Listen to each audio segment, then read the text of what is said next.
औज़ुबिल्लाहि मिनश्शैतानिर्रजीम बिस्मिल्लाहिर्रहमानिर्रहीम। अस्सलाम वालेकुम नाज़रीन इकराम, रावलपिंडी की अदालत ने पाकिस्तानी निज़ाद अमरीकी खातून वजिया स्वाति के कत्ल के मरकज़ी मुलज़म साबिक़ शोहर रिजवान हबीब को सज़ाए मौत सुना दी। रावलपिंडी की मुकामी अदालत ने वजिया स्वाति कत्ल केस का फैसला सुना दिया। एडिशनल डिस्ट्रिक्ट एंड सेशन जज मोहम्मद अफजल मजोका ने फैसला सुनाया। फैसले के वक्त तमाम मुल्ज़मान अदालत में मौजूद थे। अदालत ने मरकज़ी मुजरम रिजवान हबीब को 10 साल कैद और जुर्माने की सज़ा भी जो है वो सुनाई।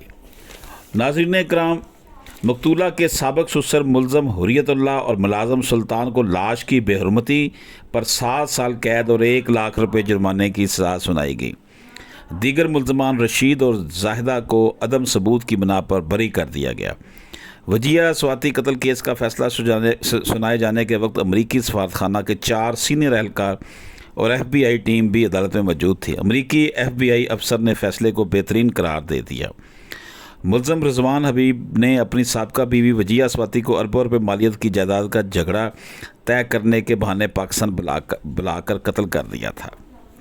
नाज़रीन इकराम, पाकिस्तान का जो जुडिशल सिस्टम है उसमें जब ट्रायल कोर्ट कोई सज़ा देती है, उसके बाद जब वो अपील में चले जाते हैं हाई कोर्ट, उसके बाद फिर सुप्रीम कोर्ट, तो ये जो केस मिनिमम जो है ना लेवल पर आ जाता है और ये जो सज़ाएं दी होती हैं इनकी शक्ल बिल्कुल बदल जाती है।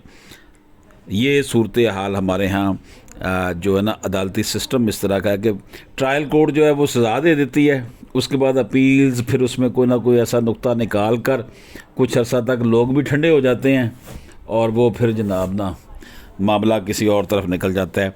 आप हिस्ट्री उठा कर देख लें कि कितने लोगों को जो है वो जो सज़ाएं दी गई हैं, कितने लोगों को सज़ाए मौत आजकल दी गई है और कितने लोगों को फांसियाँ हुई हैं और कितने लोग जो हैं उम्र कैद के हैं।